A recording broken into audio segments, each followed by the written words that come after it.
Добрый дзень. Вітаю вас на нашым трэцім і заключным занятку, дзе мы сёння паговорым таксама пра экалагічную бяспеку жыцця і паговорым пра нашы дамы і памяшканні. Зараз я адкрыю прэзентацыю.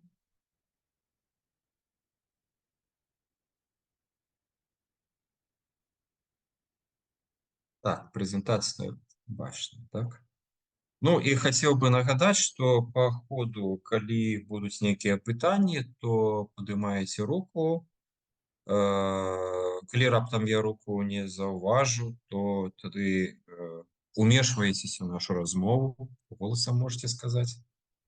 Ну і заўсёды у нас будзе час на пытанні і адказы па гэтым нашым двум блокам, тому што у нас першы блок будзе звязаны з адказамі на пытанні домашніх заданняў. Некаторыя слухачы даслалі свае фотаздымкі, я пасядзеў, разабраў іх. Ну і пасля мы перайдзем менавіта да зместу асноўнай часткі, асноўнага зместу трэцяй часткі, это пра дамы і памяшканні, дзе разгледзім знешнія і ўнутраныя крыніцы негатыўнага ўздзеяння ў дамах, у памяшканнях. Ну і вось некаторыя у большасці, абсалютнай большасці даслалі менавіта нейкія касметычныя, парфюмерныя вырабы. Мы его разгледзім. Но я не буду по сутнасці все раскрываць, што тут напісана. Хацеў бы адзначыць, што я толькі засяроджу вашу ўвагу на тых кампанентах, інгрэдыентах гэтых сродкаў, на якія трэба звяртаць увагу, таму што яны могуць быць небяспечнымі. Ну вось першы такі сродак, які зроблены ў Германіі, прадаецца ў польскім Росмане. Тут шмат чаго цікавага. Я нават не зразумеў, што гэта. Хутчэй за ўсё, это нешта для апрацоўкі скуры. Як это называецца? Міцэлярная вада, быццам бы так. Вось. І тут, в прынцыпе, ўсё добра, але на апошнім месцы стаіць такі вось такое рэчыва, як натрыевы этылендыамін тэтравоцетная кіслата, ЭДТА. Так вось якраз гэты прэпарат, які ён можа выклікаць, патрабуе вашай увагі, таму што для некаторых асоб ён можа аказваць алергічнае ўздзеянне. Ну і лепш ад яго пазбаўляцца. Ну вось гэты прэпарат, гэты кампанент, ён вельмі добра ўсмоктваецца ў скуру. Ну і зразумела, што для кожнага чалавека гэта можа праяўляцца, наступствы могуць праяўляцца па-рознаму. Другі прэпарат справа, гэта апаласквацель для зубоў.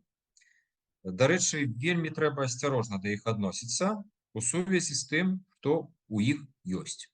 Ну, канешне, для чаго яны выкарыстоўваюцца? Выкарыстоўваецца, каб пасля чысткі зубоў апрацаваць іх нейкай вадкасцю, дзе ўтрымоўваецца фтор. Фтор для зубной эмалі выконвае такую абарончую функцыю.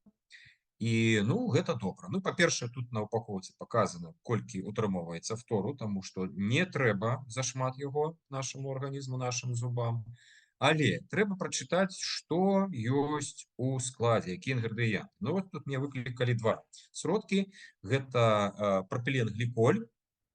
Нагадаю, што прапіленгліколь – гэта рэчыва, якое дастаткова часта выкарыстоўваецца нават у невялічкіх аб'ёмах у харчовай прадукцыі. І ёсць ён у касметычнай прадукцыі. Вельмі добра ён пранікае ў скуру. Ну і, мабыць, калі я скажу яго найбольш частае выкарыстанне ў вялікіх аб'ёмах, тады вы зразумееце его небяспеку. Прапіленгліколь, напрыклад, у аўтамабілях выкарыстоўваецца як антыфрыз. Так што думайце. Ну і другое рэчыва побач, гэта бензаат натрыя. Я расказваў пра яго, што усе бензааты у вадкіх растворах пры удзельнічаць у розных рэакцыях, яны змяняюцца пад уздзеяннем сонечнага святла. Так што калі ў нейкім прэпараце ёсць такі інгрэдыент, іх на святле лепш не захоўваць, толькі ў цемнаце. Ну і, конечно, такі набор вельмі такі яскрава хімічны. Ён дазваляе ўвесь гэты прэпарат захоўваць доўга. І вось нават можна ўбачыць, тут вось такая бы такі корачак намаляваны, напісана 12М. Это азначае, што тэрмін службы гэтага прэпарата можа быць да 12 месяцаў. Зразумела, што натуральны прэпарат так доўга захоўвацца не будзе, но калі там чыстая хімія, канешне, будзе нават калі там адкрытая эта ёмістасць і можа паступаць насычаная кіслародам паветра. Наступныя прэпараты. Злева, я так зразумеў, гэта нешта для стылізацыі валасоў. В прынцыпе, тут адзінае, што я не пазначу тут стрэлачкай, але вы заўважыце другі ряд знізу этилпарабен. То есть усе парабены дастаткова уже доказано, что это небяспечныя для арганізму рэчывы. І небяспечныя, напрыклад, для цяжарных жанчын, могуць выклікаць алергіі, пры гэтым рэакцыя алергічная можа быць нават адтэрмінаваная, то есть не адразу пасля таго, як вы выкарысталі гэты сродак, а пасля таго, як ён накопіцца ў вашым арганізме, і праз там некалькі тыдняў, праз месяц ён можа штосьці з вами зрабіць, паказаць сваю алергічную рэакцыю. Могуць выклікаць парабены захворванні скуры. І доказана канцерагеннае дзеянне гэтых парабенаў, то есть у вялікай колькасці яны могуць спрыяць узнікненню ракавых захворванняў. Так што вельмі акуратна трэба такімі сродкамі карыстацца і разумець, што калі вы нават для стылізацыі выкарысталі гэты сродак, то пасля свайго эфектнага выхаду абавязкова трэба валасы прамыць нейкім шампунем, натуральным шампунем, або проста вадой з мылам, звычайным мылам, каб пазбавіцца ўсіх гэтых хімічных рэчыў. Справа гэта нейкі крэм для скуры нармальнай і змешанай, утрымоўвае вітамін Е. Тут я нічога такога дрэннага не знайшоў. Адзінае, што выклікае знізу такой надпіс парфюм, то есть гэта араматызатар, хутчэй за ўсё сінтэтычны араматызатар. Калі не сінтэтычныя араматызатары, калі яны не ідэнтыфікуюцца персанальна, там ліманэл ці яшчэ што-небудзь, гэта адразу выклікае сумненне, што ж гэта такое. То есть, можа быць нейкае пытанне да вытворцы, што пад гэтым надпісам фігуруе. Это можа быць нават небяспечнае рэчыва. Адзінае тут добра, што ён у самым канцы спіса, гэта азначае, што яго ўтрыманне вельмі малое. Дарэчы, вось гэта, я так разумею, што гэта крэм вытворчасці Нівея. Нівея ўжо давно сабе пазіцыяніруе як вырабнік прадукцыі, касметычнай, парфюмернай прадукцыі для людзей, якая дастаткова такая біябяспечная, фізіялагічна бяспечная. Наступны тавар гэта крэм супраць маршчын, крэм, які змякчае скуру. Адразу тут написано, что 100% натуральные ингредиенты, 100% веганские ингредиенты, а натуральные 96%, то есть 4% это все-таки некие ненатуральные. И тут таксама я звярнуў увагу вось на два кампаненты, про якія я ўжо узгадваў. Гэта вось гэты соль, натрыевая соль, этилен, диамин, тетравоцетной кислоты и бензат натрия. Быццам бы яны у невялікай колькасці, але все-таки патрабуюць увагі ад карыстальніка. Наступны гель для душа. Я не паспеў тут паставіць чырвоныя стрэлачкі, але, дарэчы, тут іх асабліва і няма дзе ставіць. Адзінае, на што тут трэба звярнуць увагу, гэта таксама некі араматызатар ёсць пад надпісам парфюм, невядома што гэта. І яшчэ нейкія 3 інгрэдыенты я спрабаваў знайсці, што яны азначаюць. Вот это CI 19140 і далей яшчэ 2. Я не зразумеў, што гэта. Магчыма, трэба у вырабніка гэтай прадукцыі нават запытаць, што гэта такое. Што яшчэ мне тут здзівіла вось у гэтым гелі для душа Fresh Lime, а тое, што ён выраблены толькі па тэхнічнай умове. То есть гэта просто опісанне нейкай тэхналогіі, опісанне нейкіх кампанентаў, якія што не можа гаварыць пра правядзенне нейкай сертыфікацыі гэтых кампанентаў. Што я б на яго звярнуў увагу для таго, каб жыць доўга і прыгожа. Яшчэ 2 кампаненты. Першы кампанент вытворчасці фірмы Пенатен. Таксама тут трэба звярнуць увагу на апошнія кампаненты. Гэта парфюм нейкі, ароматызатор, нейкі кампанент CI 40800, і перад ім стаіць написано алкаголь. То есть нават не написан этанол, этиловый спирт, а нейкі спирт іншы. І вось гэта можа таксама выклікаць пытанні. Што гэта такое, нягледзячы на тое, што быццам бы гэты прэпарат зроблены, я так зразумеў, у тым ліку для выкарыстання у дзяцей. Ну, таксама тут трэба звярнуць увагу, што тут ёсць на другім месцы гэта аксід цынку. Ну, то есть гэта часцінкі хімічнага прэпарату, это мікрачасцінкі, яны могуць трапляць воду, яны не з'яўляюцца мікрапластыкам, то есть у навакольным асяроддзі часцінкі аксіду цынку яны вступаюць у рэакцыю, і звычайна яны нейтралізуюцца і не трапляюць у харчовыя ланцугі. Справа вот такі прэпарат, гэта нешта таксама для скуры, які робіць падцягнутую скуру, амаладжэнне, сіянне нават. Ну, тут можна ўбачыць, што, па-першае, сам вырабнік серыя Organic Shop паказвае, што тут няма генетычна мадыфікаваных арганізмаў, няма парабенаў, мінеральных алеяў, мікрапластыка і СЛС, это хутчэй за ўсё вось гэтыя лаўрэт-сульфаты, пра якія я ўзгадваў у мінулы раз, як магчымыя кампаненты касметычных прадуктаў, небяспечныя перш за ўсё пры траплянні ўнутр арганізма. Наступныя кампаненты, гэта нейкая начная незмываемая маска для твару. Ну, незмываемая маска, гэта азначае, што ўсе кампаненты, мабыць, павінны усмактацца ў скуру. Я тут не знайшоў нейкіх небяспечных рэчываў. Адзінае, што вот ёсць вот этот парфюм, таксама незразумела які, што это за ароматызатор, і бензаат натрыя, содіум бензаат, гэта бензаат натрый, які таксама, ну, я не думаю, што гэты касметычны сродак дзесьці захоўваецца на святле, тым больш, што упакоўка такая, якая не прапускае святла, но тым не менш, ну, увага павінна быць.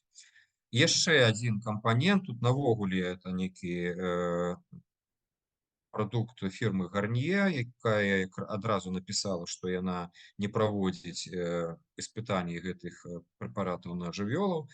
Ну і тут але на інгрэдыенты трэба звярнуць увагу, таму што на другім месцы гэта лаўрыт-сульфат натрыя, які можа быць небяспечны. Ну, в прынцыпе, нават тут сам вырабнік піша, што калі гэты прэпарат трапіць у вочы, то трэба адразу добра прамыць вадой вочы. Ну, і гэта азначае, што гэты прэпарат сапраўды можа быць шкодны для слізістай абалонкі тых жа самых вачэй. Яшчэ адзін прэпарат беларускай вытворчасці. Тут больш-менш ён нармальны, толькі выклікае пытанні тут. Гэта два перадапошніх прэпарата, гэта бензаат натрыя і нейкі парфюм. Што гэта за парфюм, вырабнік нічога не піша. Але што тут, па-першае, тут цікавыя ёсць знакі сертыфікацыі, то есть гэта фармацэўтычная якасць, пасля сертыфікат адпаведнасці устойлівай касметыкі, пасля сертыфікат вельмі, дарэчы, рэдка сустракаючыся, гэта комплекс гліпацэл. Это азначае, што дадзены прэпарат ён не шкодзіць, хоць ён і добра пранікае ў скуру, але ён не шкодзіць скуры на ўсіх ее там слоях. Ну і чацвёрты прэпарат это то, што ён не тэсціраваўся на жывёлах. Так што, ну, больш-менш нармальны, можна сябе прыводзіць у хімічны эстэтычны стан. Якія будуць пытанні у вас па домашняму заданню? Юля, прабачце, але я сёння вельмі позна убачыў ваше паведамленне, але добра, што вы нават самі правялі аналіз сваіх касметычных сродкаў і знайшлі, на што звяртаць увагу. Значыць, моя лекцыя все-таки яна нейкім чынам для вас была карысна. Так, якія у вас ёсць пытанні, калі ласка?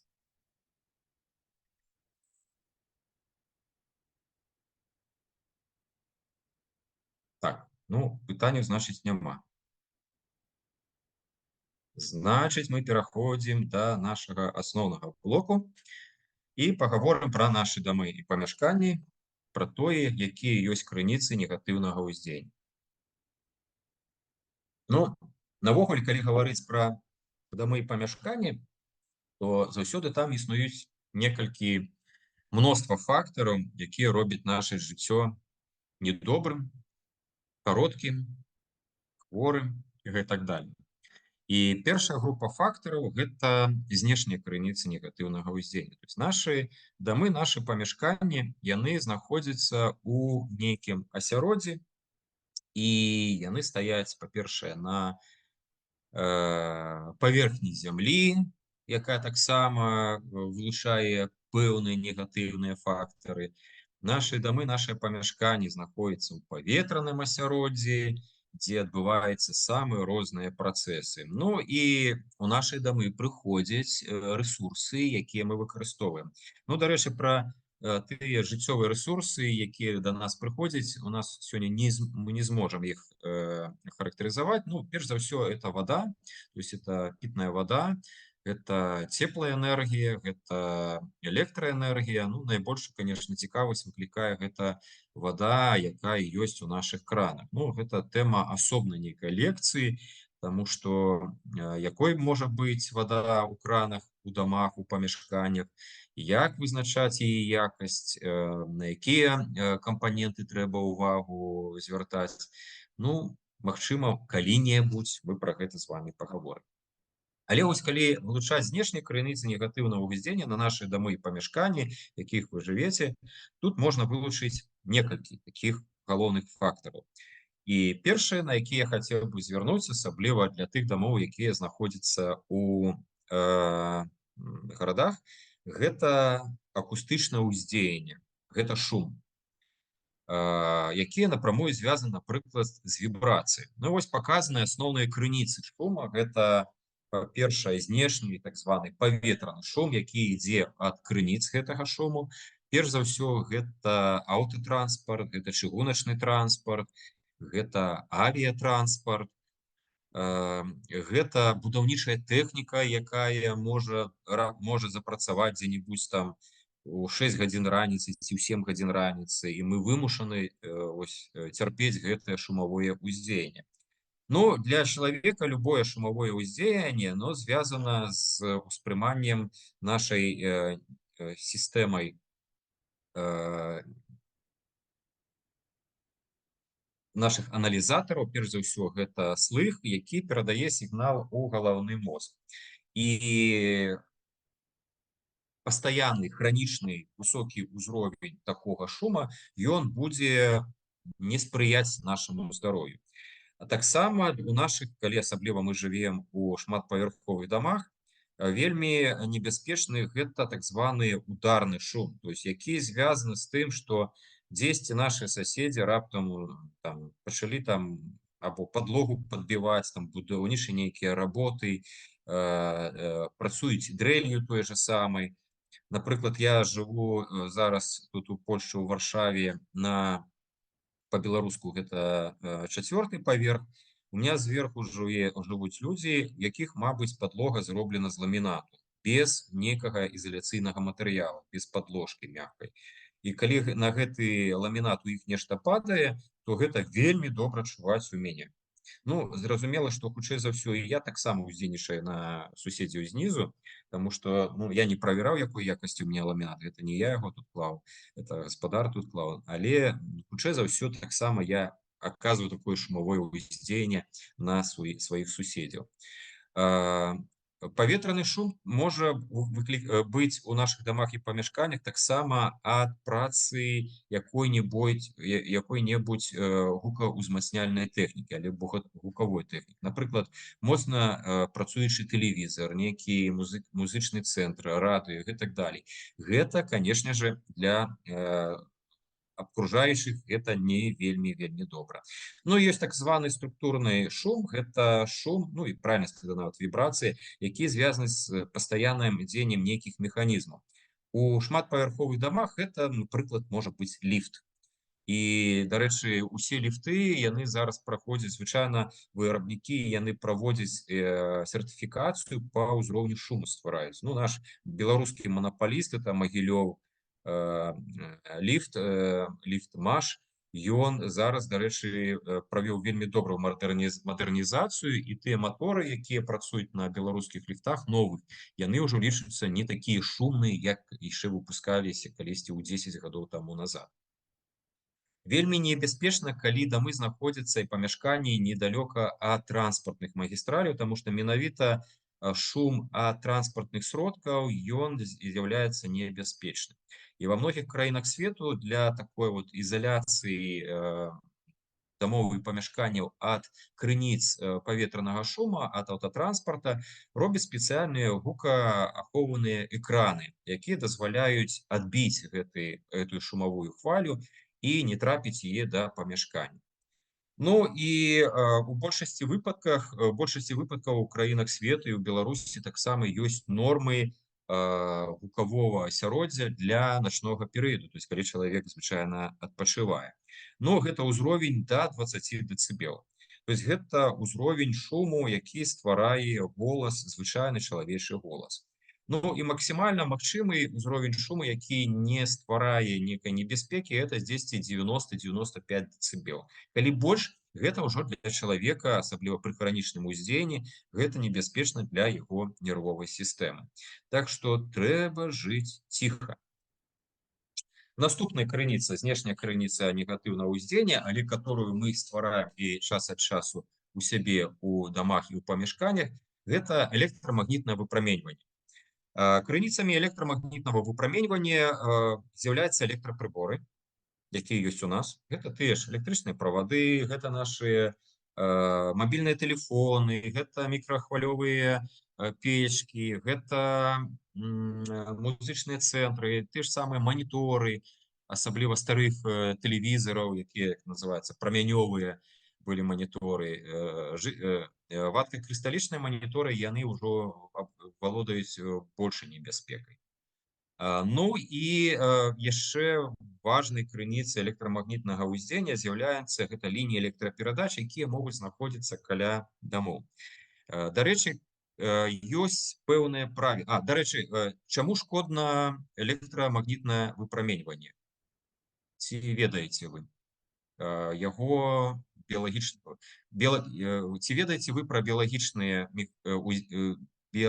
наступствы ўздзеяння электрамагнітнага выпраменьвання?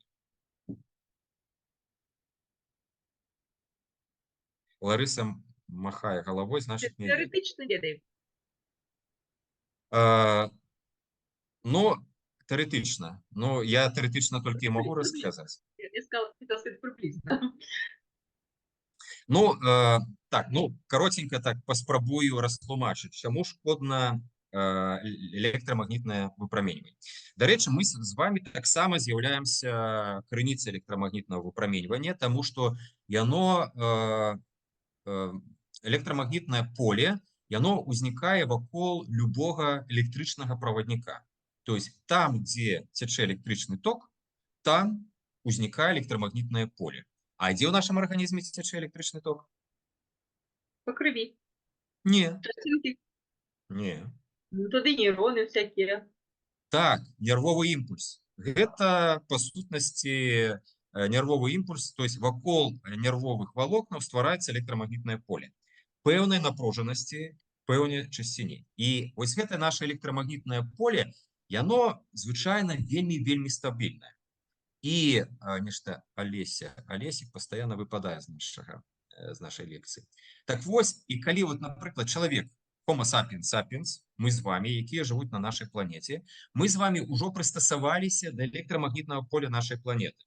Якое ствараецца, дзякуючы чаму? Якому кампаненту нашай планеты, геоэколагі?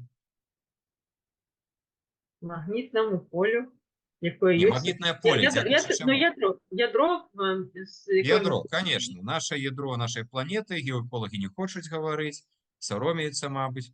Яно з'яўляецца жалеза-нікелевым. І вось вакол нашага поля, вакол нашай планеты ствараецца таксама электрамагнітнае поле, якое выходзіць яго,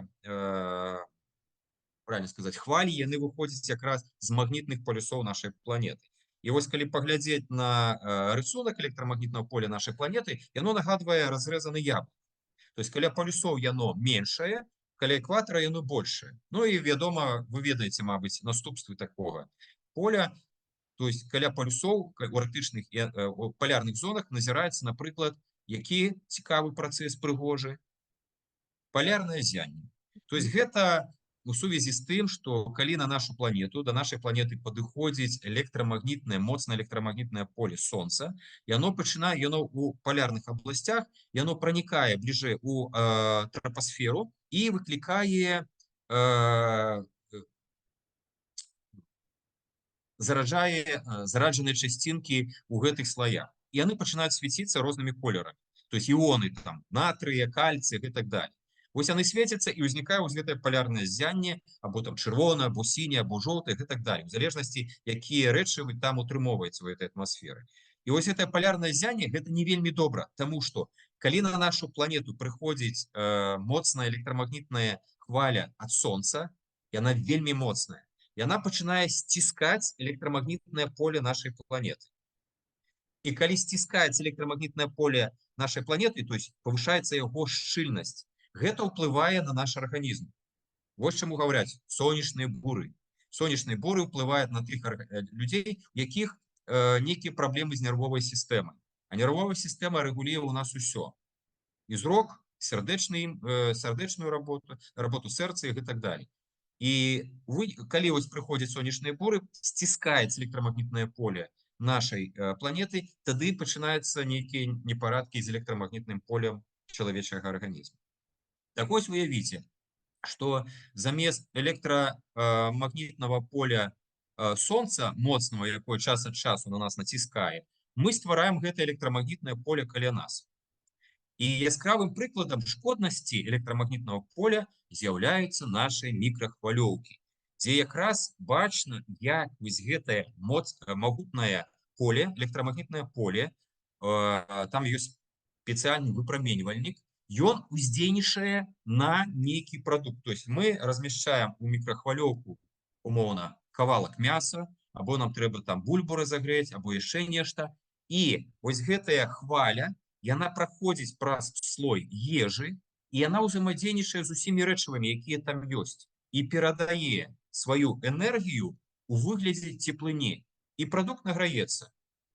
Вось вы уявіце, што калі мы трапляем у магутнае электрамагнітнае поле, якія ствараюць мікрахвалёўкі неспраўныя, мабільны тэлефон, тэлевізор і шмат чаго ёсць там у нашай хаце, нават звычайныя правады, мы подвергаемся ўздзеянню гэтых хваляў.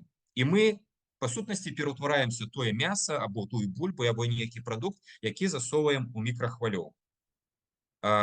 Таксама пацверджаннем вось моцнага ўздзеяння электрамагнітных палёў на чалавечы арганізм з'яўляецца звычайны мабільны тэлефон.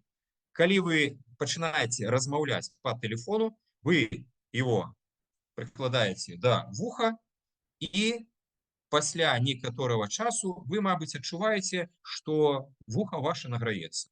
А чаму? Таму што падчас размовы вакол тэлефона прыходзіць сігнал ад перадаючай станцыі, узнікае павышанае электрамагнітнае поле. І ваше вуха становіцца нейкім падобием таго мяса ў мікрахвалёўцы. Так што доўга размаўляць па тэлефону не пажадана. Калі хочаце нейкай сяброўкай з сябрам паразмаўляць, возьміце гарнітуру або ўключыце на моцную сувязь і размаўляць. Вы пазбавіцесь ад уздзеяння тады мабільнага тэлефона. І тое ж самае робіць лінія электраперадач. То есть, калі па правадах, а лінія электраперадач у нас у Беларусі магутныя, напрыклад, у Бараначах, паўночным мікрараёне праходзіць якраз ад ТЭЦ, ну, ўжо там у агульную нацыянальную сетку і праходзіць якраз праз жылыя масівы. І вось вакол гэтых правадоў ствараецца электрамагнітнае поле. Яго нават можна пачуць. Чаму? Таму што калі атмасфера насычана, яна вільготная атмасфера, насычана нейкімі рэчывамі, іонамі, там, пылам тым же самым, вакол ЛЭП можна пачуць такія як бы трашчанні. То есть гэта поле ўздзейнічае вось на гэтыя часцінкі пылу, якія ёсць вакол гэтай ЛЭП. І зразумела, што вакол правадоў ЛЭП, асабліва вялікай магутнасці, які ідуць ад электрастанцый, ну, звычайна тыя лінії электраперадач, які ідуць там ад дома к дому, там поле яго ўздзеяння максімум там 1,5 метра. А вось лінія электраперадач, яны ствараюць вось гэтае поле радыусам до 50 метров. І зразумела, што знаходзіцца ў ім, ну, не вельмі добра. То есть нават ёсць абмежаванні ў будаўніцтве жылых дамоў каля лініі электраперадач. Я, дарэчы, калісьці тут у Польшчы праводзіў кансультацыю для нашых беларусаў, якія тут ужо, говорится, рэлацыравались поўнасцю, і яны выбіралі сабе участак пад лецішча. І вось ім прапанавалі якраз участак, які знаходзіўся пад лініяй электраперадач. Ну, вось я вам растлумачым, чым можа быць небяспечна такое размяшчэнне. Ну, яны прынялі інфармацыю і купілі іншы участак, ужо больш бяспечным месцам. Наступны фактор, які можа ўплываць на наше здароўе, і не можа, а ўплывае пастаянна. Гэта забруджванне атмасферы пылам. Пыл узнікае, гэта можа быць натуральны, гэта можа быць прадукт эрозіі глебы. Пыл – гэта вынік спальвання чаго-небудзь, асабліва цвёрдага і некага паліва, там драўніны, торфу, вуглю і гэтак далей. Пыл можа быць штучным і сінтэтычным. Напрыклад, калі аўтамабіль едзе па асфальтавай дароге, ён, па-першае, сцірае асфальтавае пакрыццё, і плюс у яго сціраюцца шыны, гумавыя шыны. Гэтыя часцінкі могуць трапляць у паветра і пераносіцца паветранымі масамі. Вельмі шмат пылу ўтвараецца, ну, это сажа, правильно сказаць, яна ўтвараецца ў прыватных дамах, там, дзе якасці ацяплення выкарыстоўваецца катлы на цвёрдым паліве. Драўніна, вугаль, торф. І гэта, дарэчы, для Беларусі гэта характэрна для прыватнага сектару гарадоў і для сельскай тэрыторыі. У Польшчы гэта велізарная праблема, дарэчы, таму што да цяперашняга часу дзесьці у многіх дамах, асабліва гэта паўднёвыя ваяводствы, гэта малапольскае ваяводства, Дольна-Слёнская, это са сталіцы Вроцлава, там, дзе ёсць яшчэ радовішчы каменнага вугля, там выкарыстоўваюць вугаль таксама як бытавое паліва.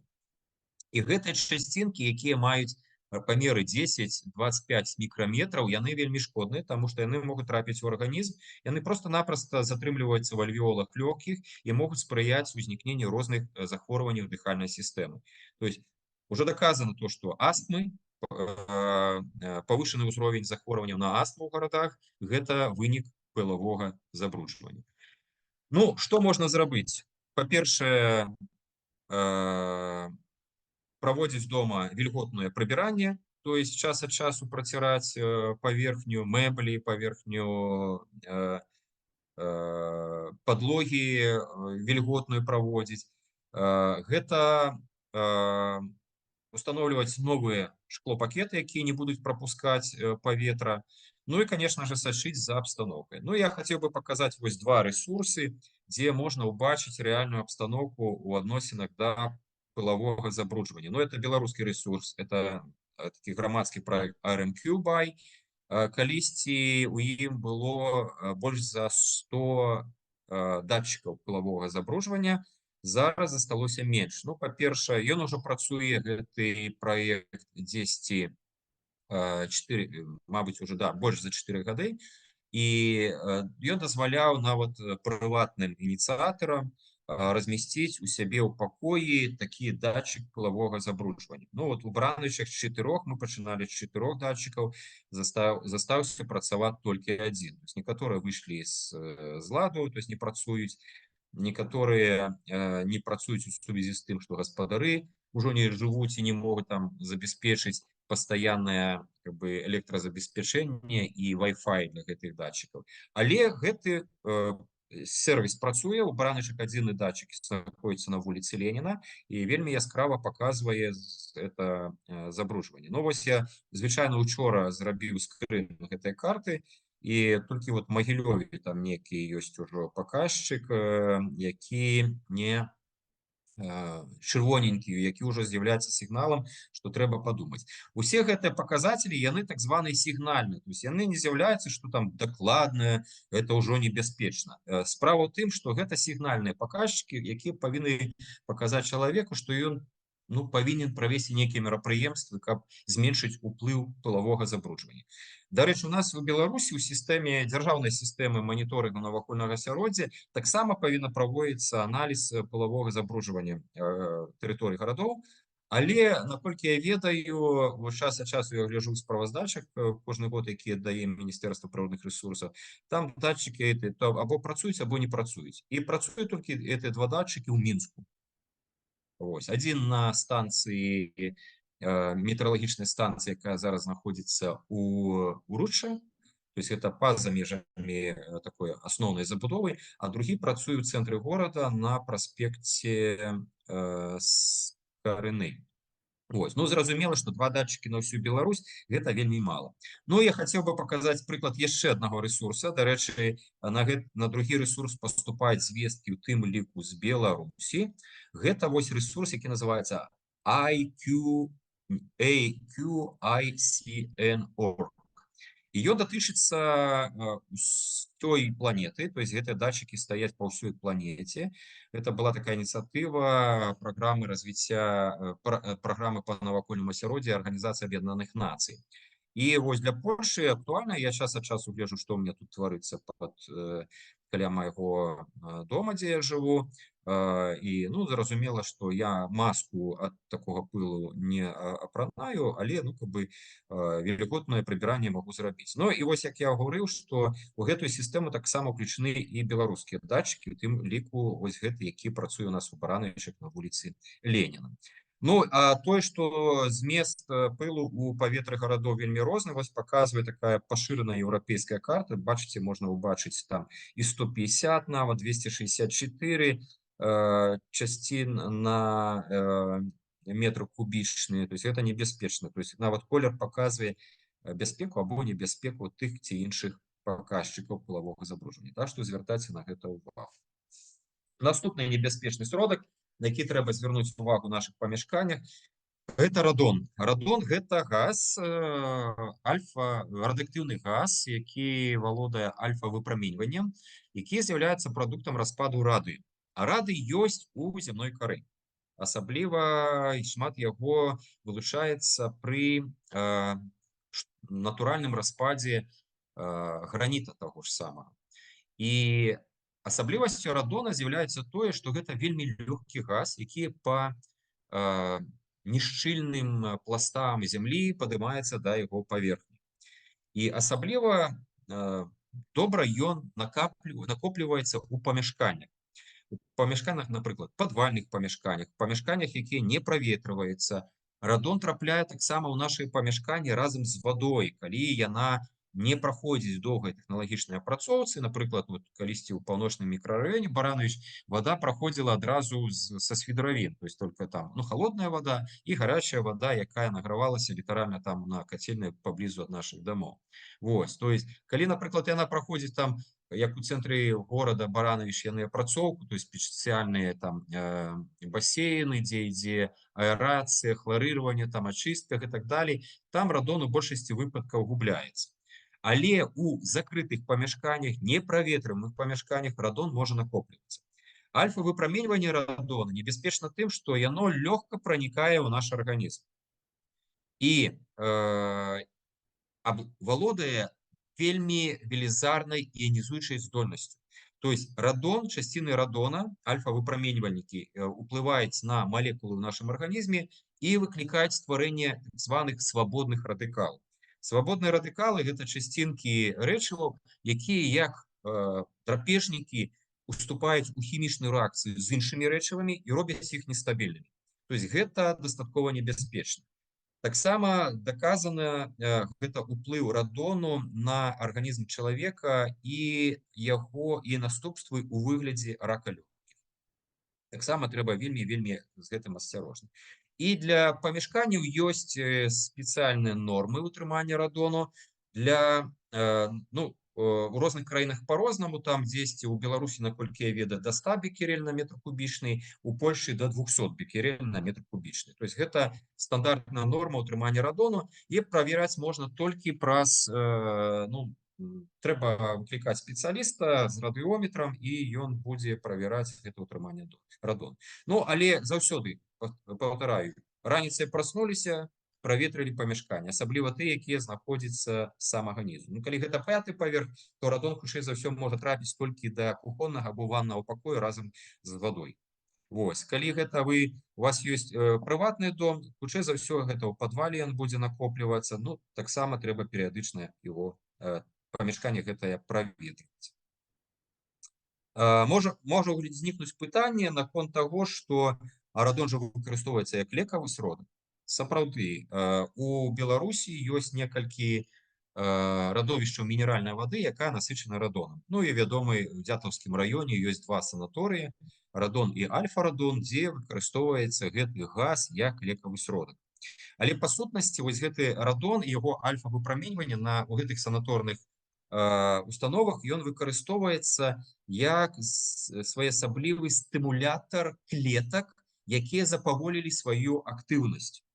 То есть альфа-выпраменьванне дае такі штуршок гэтым клеткам у пэўных тканінах, каб яны запрацавалі. І звычайна вось у гэтых санаторый яны спецыялізуюцца на лячэнні тканак костна-мышачнай сістэмы і гінекалагічных захворванняў. То есть і то гэтыя вось радоны ў ванны, яны там гэтыя працэдуры праводзяцца пад вельмі добрым пільным таким контролем медыцынскіх спецыялістаў. То есть гэта называецца, дадзены выпадку радоны ванны трэба выкарыстоўваць, ужываць вельмі ашчадна, вельмі рэдка, каб не, говорится, не вельмі актывізаваць наши клеткі ў наших тканках, каб яны не ператварыліся тыя ж самыя ракавыя клеткі. І перайдзем, што ж унутры памяшкання можа выклікаць небяспеку. Па-першае, нашыя дамы, нашыя памяшканні, аснова іх будаўнічыя матэрыялы. І я хочу паказаць 3 найбольш распаўсюджаных будаўнічых матэрыяла. Гэта дрэва, гэта цэгла і гэта газабетонныя блокі. Што ў іх можа быць небяспечна? Безумоўна, дрэва. Чым яно можа быць небяспечна? Яно можа небяспечна быць толькі ў тым выпадку, калі будзе ўтрымоўваць у сябе шкодныя рэчывы, якія трапілі падчас яго росту гэтага дрэва. Напрыклад, драўняная нейкая канструкцыя дома зроблена з дрэва, прывезенага з чарнобыльскай зоны, дзе ёсць радыенукліды. Все гэта можа быць фактор, які будзе выклікаць, будзе небяспечны для арганізма чалавека. Аналагічна тая ж самая цэгла. Быццам бы гліна, гліна ёсць гліна, што з ёй зробіш? Але гліна таксама можа ўтрымоўваць у сябе радыактыўныя рэчывы. Это самая галоўная небяспека будаўнічых матэрыялаў. Таму што Цяперашнюю цэглу робяць не чыстай гліны, туды звычайна дадаюць нейкія дадаткі, нейтральныя, як яны называюць дадаткі, каб большы аб'ём быў пры зніжэнні першаснай сыравіны. Газабетонныя блокі аналагічным чынам. То есть пры іх вытворчасці можа быць радыактыўная сыравіна. Але, дарэчы, лічыцца, што вот газабетонныя блокі самыя-самыя небяспечныя. Яны звычайна праходзяць таксама і санітарную сертыфікацыю, і гэты сертыфікат можна запатрабаваць у вытворцы. Другі кампанент нашых дамоў памяшканняў гэта уцяпляльнікі. Вельмі яны розныя, то есть ёсць натуральныя, то есть той же самая цэгла, газабетонныя блокі яны і драўніна, яны валодаюць пэўнымі якасцямі затрымліваць цеплыню з нашых памяшканняў. Але ўсё часцей і часцей выкарыстоўваецца меншай па памерах і больш якасны з пункту гледжання спынення пераносу цеплыні з памяшкання унутры, то есть калі мы тут награваем, да навакольнага асяроддзя. То есть гэта і полістыролы, это мінеральная вата, это пенапласты, пенаполіуретаны і так далей. Нашы продкі выкарыстоўвалі які ўцяпляльнік? Салому, напрыклад, мох той же самы выкарыстоўвалі. Але натуральныя, зразумела, уцяпляльнікі, яны недаўгавечны. То есть яны як кампанент, раслінны кампанент, які складаецца з арганічных рэчываў, ён з цягам часу будзе разбурацца. Так што сінтэтычныя, штучныя уцяпляльнікі, яны зараз выкарыстоўваюцца вельмі шмат. Ну, і вось я хацеў показать, то есть уцяпляльнікі, там іх характарыстыкамі з'яўляецца таўшчыня, тому што трэба у нейкае там, напрыклад, пад падлогу, калі гэта дом прыватны, або на сценкі размясціць яго як можна таншэй, каб не змяншаць аб'ём, карысны аб'ём памяшкання. Але ёсць і натуральныя уцяпляльнікі, вось справа паказаны так называемыя коркавыя уцяпляльнікі, якія зроблены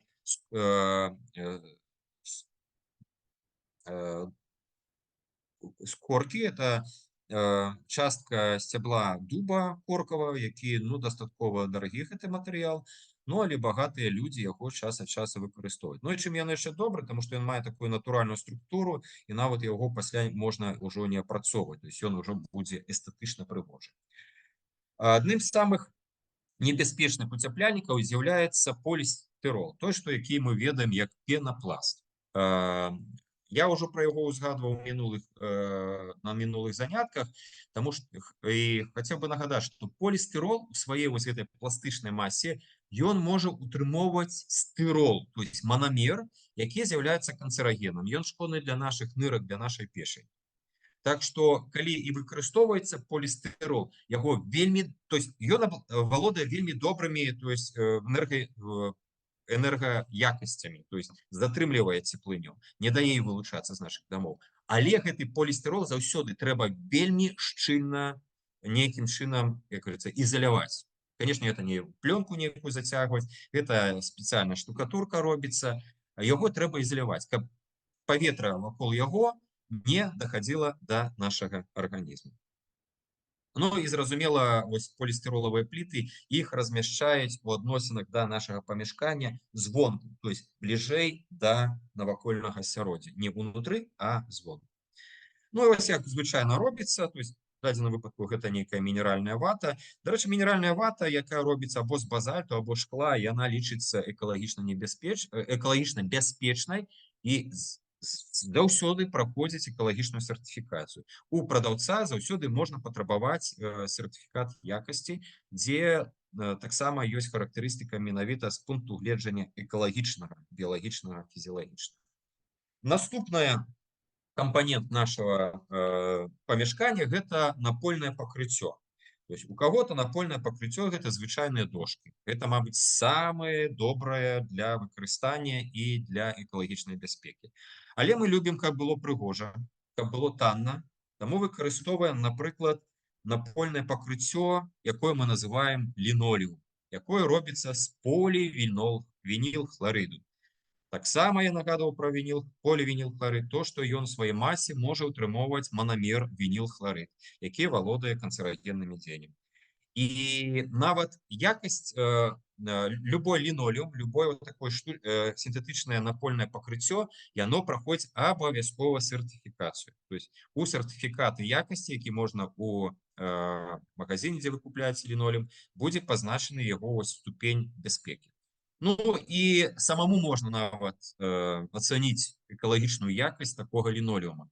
Калі ёсць хімічны пах, конечно, ён будзе небяспечны, таму што падчас захоўвання лінолеума паступова з яго масы полівінілхларыднай вылучаюцца вось гэтыя пластыфікатары, стабілізатары газападобныя, якія могуць быць для нашага арганізму небяспечны. Звычайна што робіць? Ну, калі купляць лінолеум і трэба зменшыць яго небяспеку, асабліва калі ў сям'і ёсць дзеці, яго трэба пакласці, то есть раскласці, развернуць у нейкім памяшканні на вуліцы, каб ён трошки выветрыўся. То есть пластыфікатор выйдзе, і тады яго можна ўжо будзе выкарыстоўваць менавіта у памяшканні. Вельмі мы любім ламінаты розныя. Ну, ламінатная дошка, яна таксама сертыфікуецца па якасці. Па-першае, ламінаты сертыфікуюцца па сваёй трываласці. То есть там некалькі ёсць класаў, 6 класаў ламіната. И вот эта трывалость ламината, она связана и с толщинёй, и с якостью материала. То есть, як долго ён будзе трымаць вось гэтае афарбаванне, як ён будзе трымаць свой вось гэты аб'ём. Потому что ламінат ён таксама робіцца з пластыку, і там ёсць пластыфікатары, які з цягам часу выходзяць з гэтага аб'ёма. Таксама трэба гэта правяраць. Напольное пакрыццё можа быць і іншым. То есть найбольш таким рэкамендуемым для выкарыстання ў дамах з'яўляецца каўралін або тыя ж самыя дываны, па-рускі кавры. Чым яны добры? Па-першае, то, што ну, тут, конечно, все залежыць ад кашелька спажыўца, то есть колькі ў яго грошай, колькі ён гатоў патраціць. Добры каўралін з натуральнымі валокнамі і дываны, яны каштуюць дорага. І якасці таксама сертыфікуецца, як каўраліна, так і дываноў. Таксама у вытворшцаў можна патрабаваць гэтыя сертыфікаты. Ну і пра небяспеку дываноў, якія нават вырабляюцца у нас у Беларусі або прывозяцца там з Турцыі, кулешы там яны прывозяцца з Кітая, можна даведацца вельмі лёгка, іх небяспеку адчуць. Калі вы зойдзеце ў аддзел у якім-небудзь у баранавіцкім універмаге «Радуга», вы пачуеце гэты плотны хімічны пах, які ствараецца з пластыфікатараў, выхадзячых з гэтых дываноў. Зразумела, гэта ўсё шкодна для арганізму, таму што нават калі вам падарылі, ну, я не ведаю, што зараз ці купляюць такія дываны людзі, можа і купляць для таго, каб тэрмаізаляваць сваю падлогу. Але калі вы нават яго, і калі нават вам яго падарылі, і вам яго, ну, не можете вы яго выкінуць, то памясціце нейкім памяшканні, дзе вы не жывеце, каб ён выветрыўся трошкі некалькі месяцаў, і толькі тады кладзіце сябе ў памяшканні.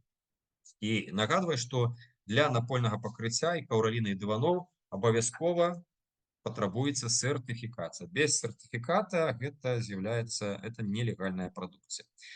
Наступны кампанент нашых памяшканняў гэта шпалеры.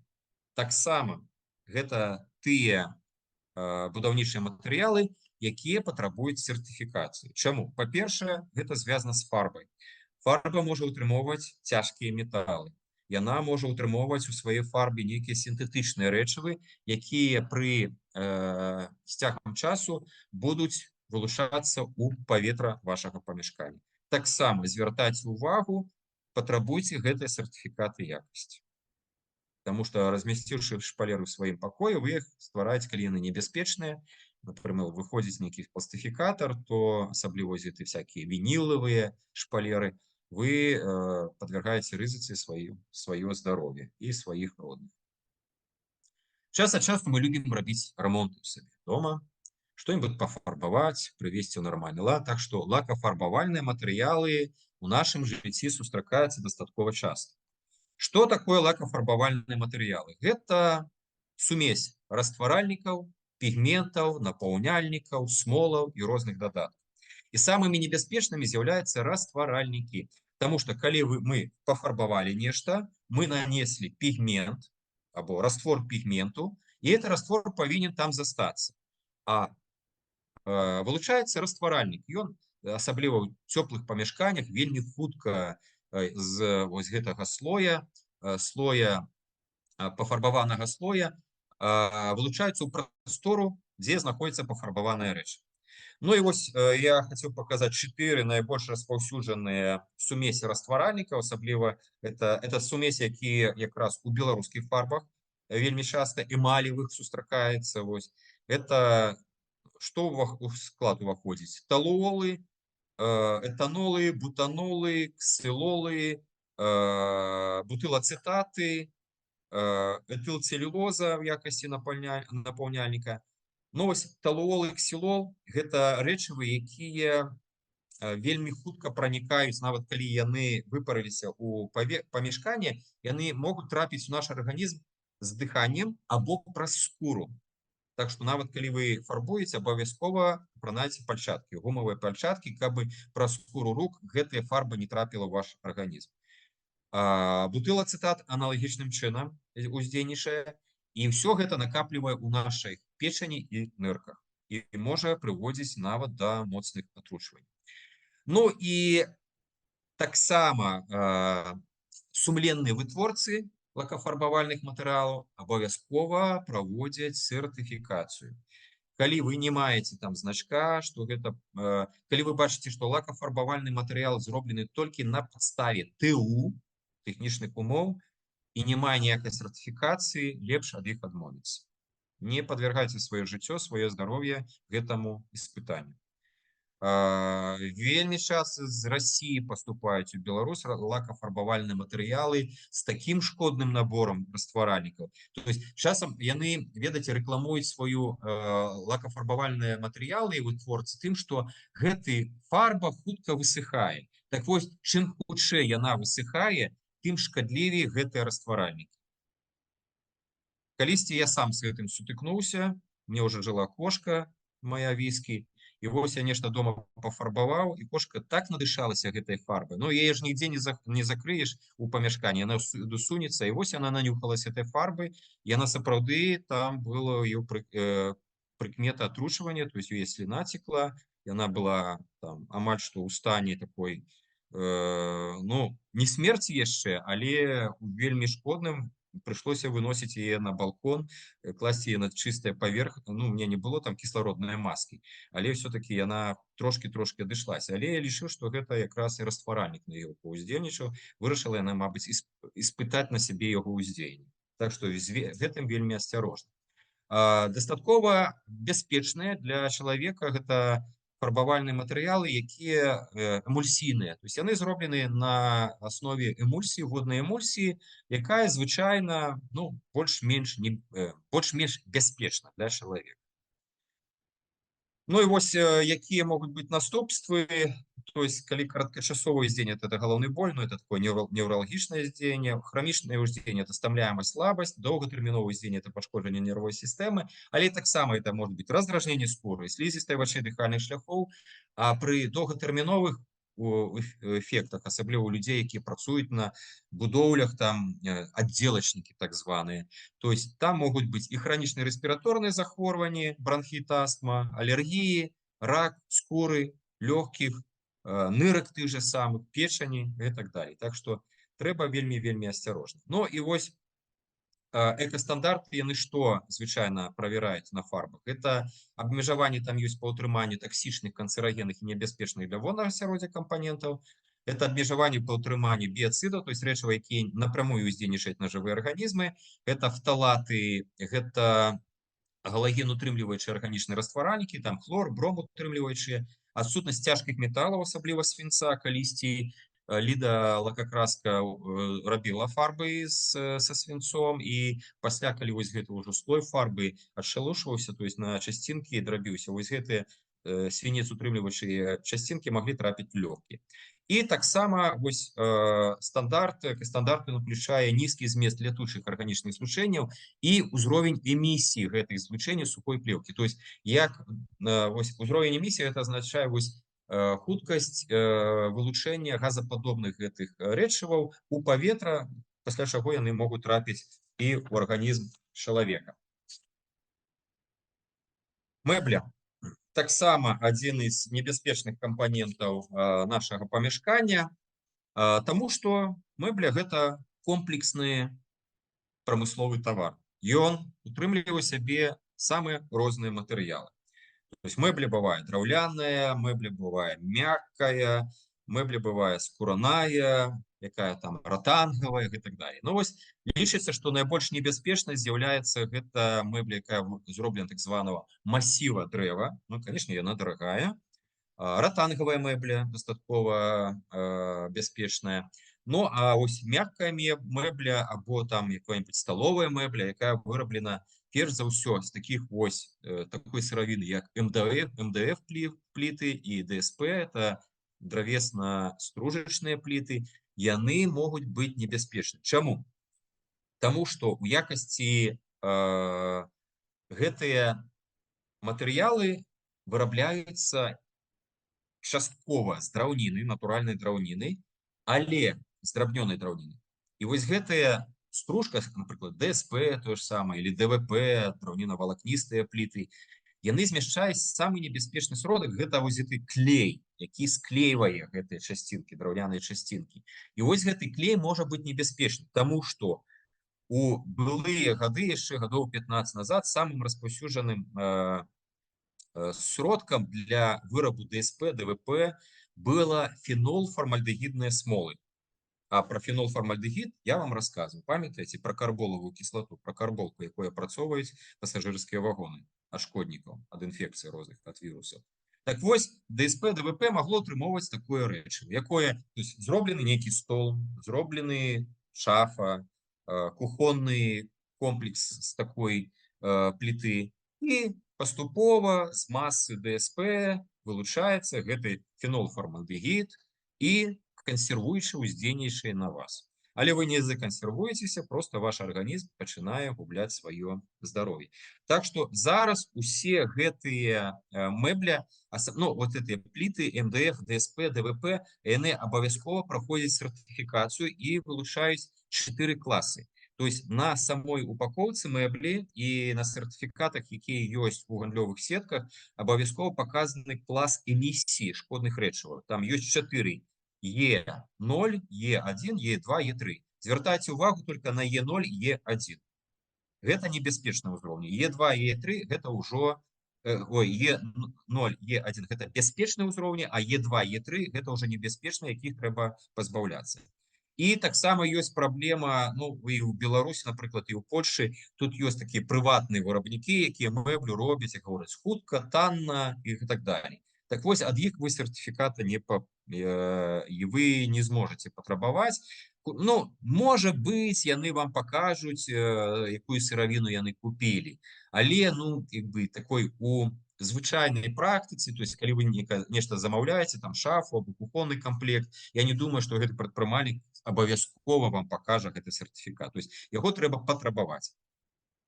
Ну, і каб вызначыць самастойна шкоднасць, наяўнасць шкодных рэчываў у мэблі, самы галоўны прынцып гэта называецца панюхаць гэтую мэблю. То есть, калі ад мэблі ідзе такі яскравы хімічны пах, гэта азначае, што там ёсць шкодныя рэчывы.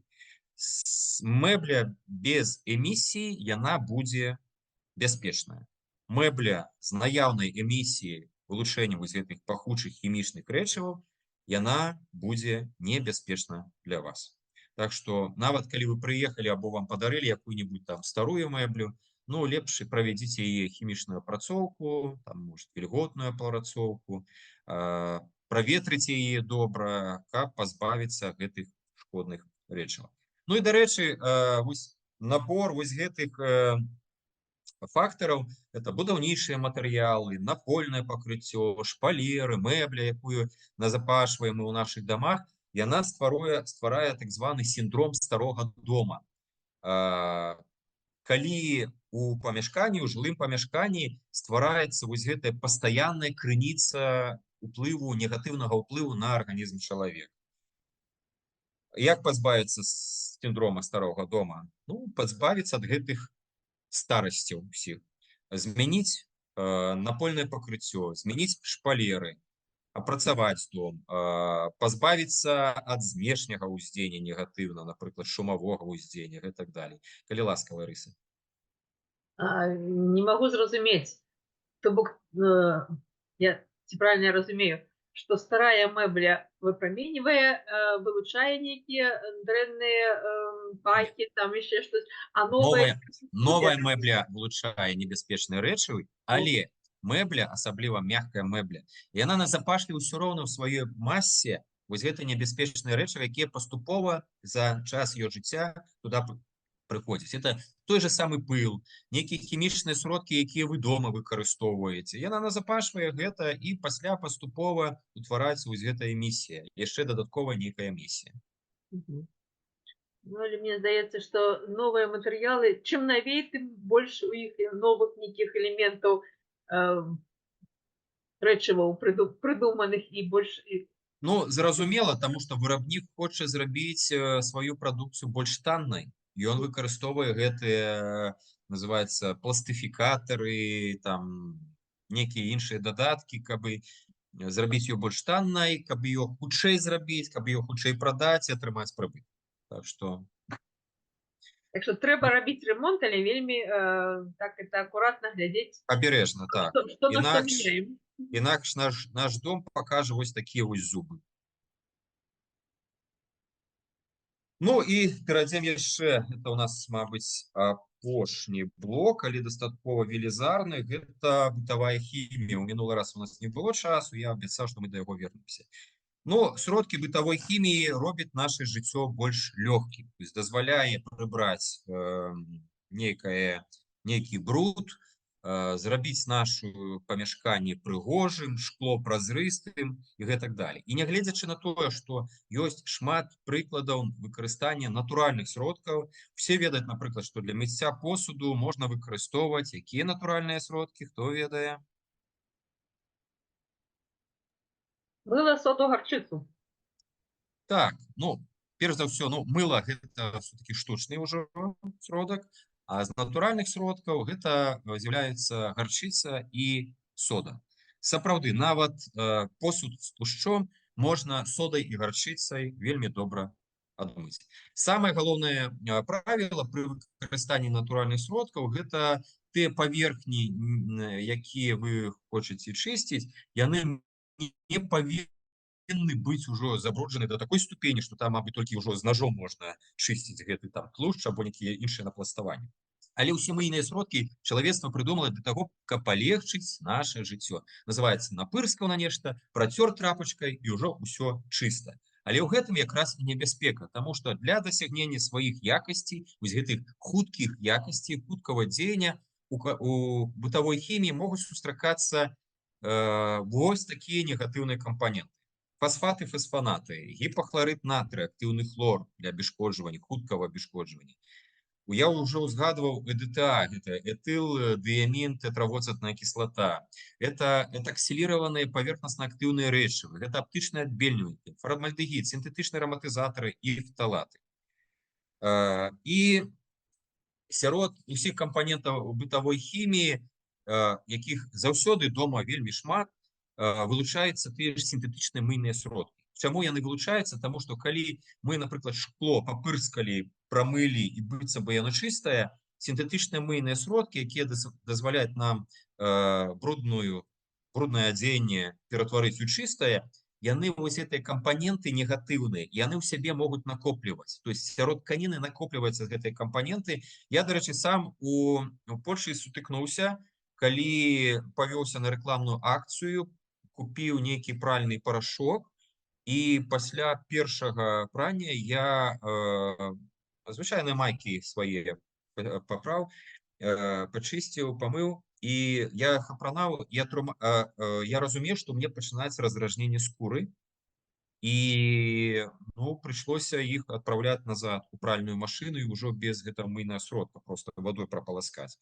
Тады трошки і знізілася. І гэты парашок мне да цяперашняга часу стаіць, яго не выкарыстоўваю, таму што я ўжо купіў іншы, які ўжо добра паглядзеў яго склад. Ну і хутчэй за ўсё там нейкі быў сінтэтычны шкодны араматызатар, таму што адзенне пасля прання яно мела такі спецыфічны пах. То есть быццам бы ён можа быць камусьці ён і прыемны, але для мяне ён быў вельмі рэзкі.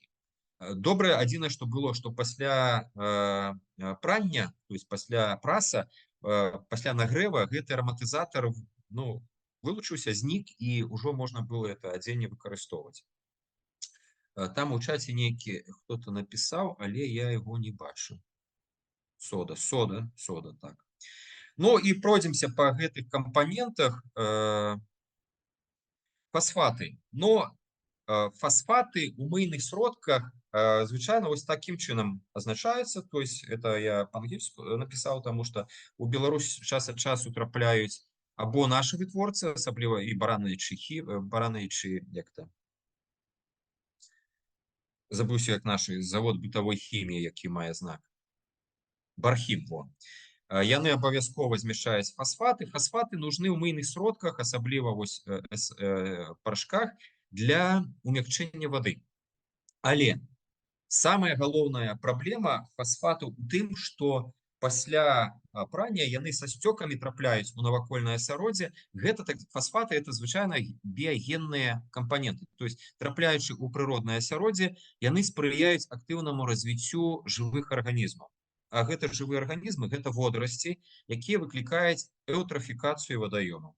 Так што чым менш фасфатаў у пральных парашках, тым добра для навакольнага асяроддзя. І, дарэчы, вот Бархім, ось чым мне ён падабаецца, што яны ўжо выпускаюць цэлую лінейку прадукцыі, якая не ўтрымоўвае фасфату. То есть для змякчэння вады там выкарыстоўваюцца іншыя хімічныя прэпараты, якія не з'яўляюцца біягенамі. І, дарэчы, гэтыя прэпараты, яны ліку бяспечныя для арганізму чалавека, потому что фасфаты при вялікай колькасці могуць, ну, калі затрымліваецца на адзенні, тканіне, яны могуць все-таки при ўздзеянні са скурай выклікаць алергічныя рэакцыі. Ну, то есть усюды, дзе вы бачыце некае рэчыва са словам фасфат, памятайце, што мыйны сродак пасля выкарыстання будзе шкодзіць, ну, не большай ступені для навакольнага асяроддзя, ну і некаторай ступені можа шкодзіць вам. Другі небяспечны кампанент – гэта гіпахларыд натрыя, які пры сваём распадзе вылучае актыўны хлор, які дзейнічае як абесшкоджваючы прэпарат. Ёсць это звычайна ў сродках по уходу за унітазам, это дезінфікуючыя розныя сродкі. Ну і звычайно написано чисты хлор або содіум гіпахларид, это вот якраз гіпахларид натрія. Ну і що ёсць аналог, але не менш ён небяспечны, гэта пербарат натрыя. То есть гэта, ну, там как бы ёсць злучэнне борнай кіслаты, але по свайму ўздзеянню на жывыя арганізмы ён таксама можа быць небяспечным. Про ЭДТА я ўжо узгадваў, про эту этылендыамін тэтравоцетную кіслату. Яна, дарэчы, як харчовы дадатак нават выкарыстоўваецца, мабыць, калі не памыляюся, у вытворчасці хлебабулачных вырабаў, гэта як кансервант яна выкарыстоўваецца. І у бытавой хіміі яна выкарыстоўваецца як кансервант. Але у бытавой хіміі, у адрозненні ад харчовага дадатка, яна выкарыстоўваецца ў вялікай колькасці і можа выклікаць раздражненне скуры, слізістых абалонак вачэй, дыхальных шляхоў. Гэта, ну, як бы мясцовае ўздзеянне, але трэба ад гэтага трэба пазбягаць. Этаксіліраваныя паверхнасна-актыўныя рэчывы. Гэта рэчывы, якія, што яны робяць, калі апрацоўваецца нейкім сродкам бытавой хіміі, гэты паверхнасна-актыўныя рэчывы дазваляюць вот этим часцінкам бруду адчапляцца ад тканіны, каб вода пасля вымывала. І вось праблемай этаксіліраваных паверхнасна-актыўных рэчываў з'яўляецца то, што яны змяшчаюць этылены аксіды і дыаксаны, якія сусветнай агенцыі па ракавых захворваннях адносіны ў спіс магчымых канцерагенаў. То есть яны могуць выклікаць ракавыя захворванні. І вось гэты спіс паказаны на экране. То есть усюды, дзе вы ўбачыце сульфат або сульфацинаты, гэтыя рэчывы могуць быць для вас небяспечны. Ад іх трэба пазбаўляцца.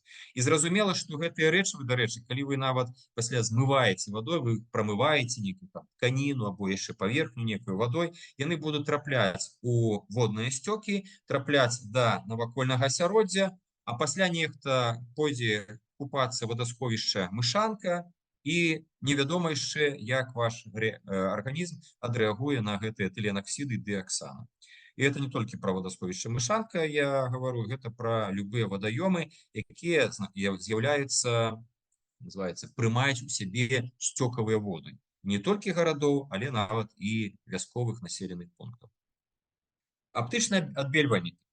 Все мы любім і часам вядземся на рэкламу, што вось пасля прання ваша адзенне набудзе такі эфект бялізны, стане свежэй. Так вось, гэтая свежасць, візуальная свежасць, яна надаецца часцінкамі аптычных адбельнікаў. Гэта звычайна люмінесцэнтная фарба, якія часцінкі гэтыя саджаюцца на адзенне і вось ствараюць гэты эфект.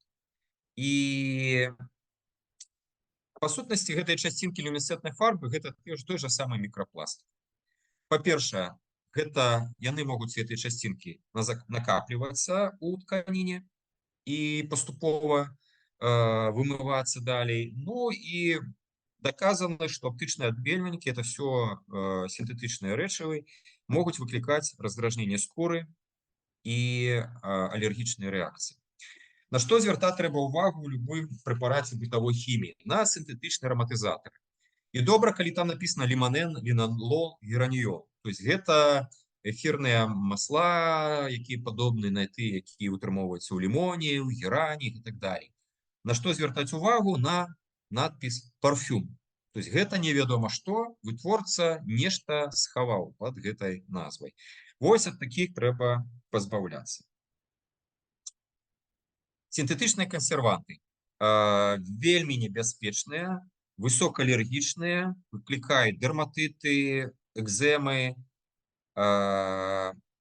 І вось гэта два першых рэчыва, гэта метылхлорізацеталізон і метілізацеталізон.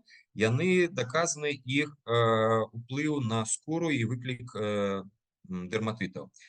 Трэцяе рэчыва гэта феноксіэтанол.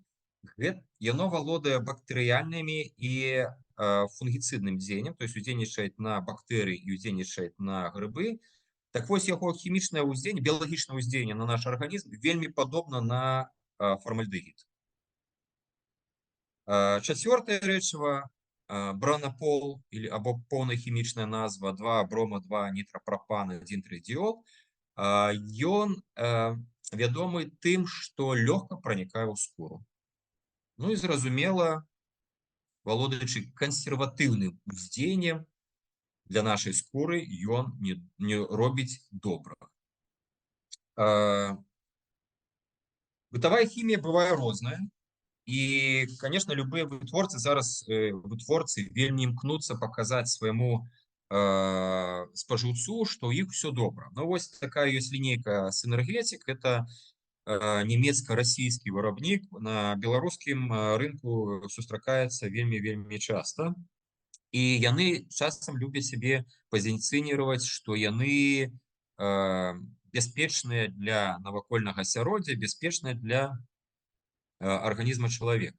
Но вось толькі з гэтых трох прэпаратаў толькі справа ёсць, якія сертыфікаваны. Гэта міжнародная сертыфікацыя, пра яе яшчэ буду гаварыць трошки далей, то есть на якую сертыфікацыю трэба звяртаць увагу.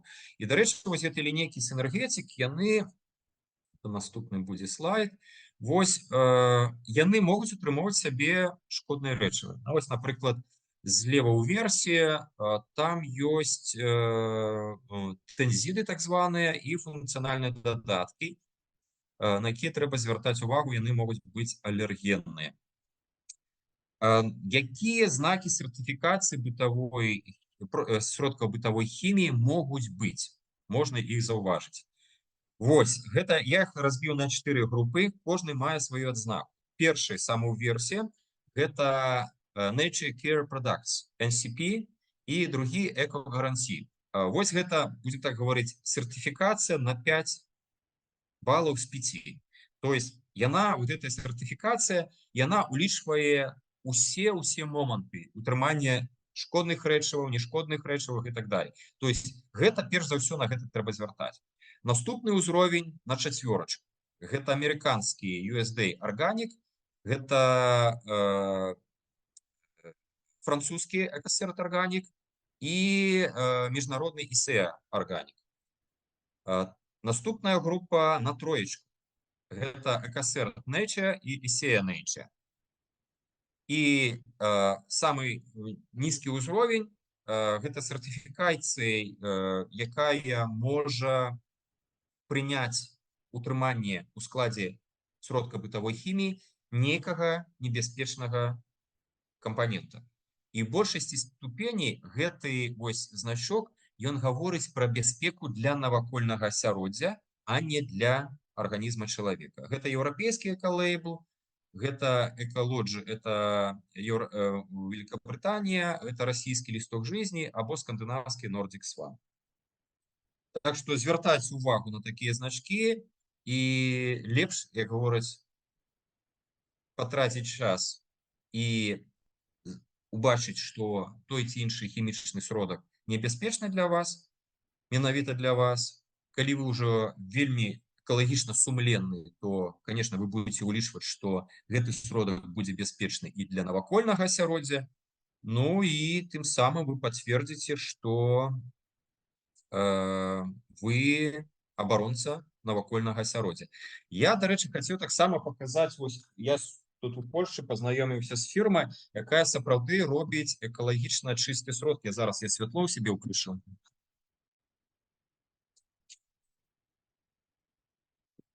Это не реклама, гэта правда. Ну, вось такі, это у нас, гэта сродак для, так, вось, сродак для чисткі эмалевых паверхняў. І вельмі дзіўна, але оказывается, што ў складзе два кампаненты, якія, ну, конечно, яны могуць пры вялікай колькасці нават пашкодзіць шкуру або слізістую абалонку, але гэта натуральныя кампаненты. Гэта лімонная кіслата і малочная кіслата. І дзейнічае вельмі добра. Вось такая фірма. Яшчэ што яны робяць добрае, у іх упакоўка, яны, то есть гэтую упакоўку пасля выкарыстання я магу бесплатна ім адправіць для дальнейшага выкарыстання. Праз вось гэтыя сервісы, інпосты і так далее. І другі сродак, гэта сродак для мыцця падлогі. Тут бензат натрыя і там 5% паверхнасна актыўнага рэчыва. І таксама ёсць пацвярджэнне, што гэта натуральны сродак, то есть гэта ён лёгка раскладваецца ў навакольным асяроддзі, не будзе яму шкодзіць. Владимир, прабач, мы нічога не побачили, тому що вельмі дрэнна показывае. Ты, может, ближе до камеры, ці хотя б лейбочку, каб мы бачили. Вот. Я, наприклад, бачу толькі прамавугольнік цёмны і нейкія літары, якія не зразумела нічога. Так, моноке. Ага. Вось, я з імі пазнаёміўся ў лістападзе месяцы на экалагічным фестывалі. Вось такія сродкі, вось он. І взяў два сродка на выпрабаванне. Ёсць у меня яшчэ вадкасць, ну, гель для мыцця посуду. Там таксама, я ўжо амаль што яго патраціў, натуральны склад і вельмі добра ад таго ж самого тлушчу адмывае. І аказалася, што там проста арганічныя кіслоты.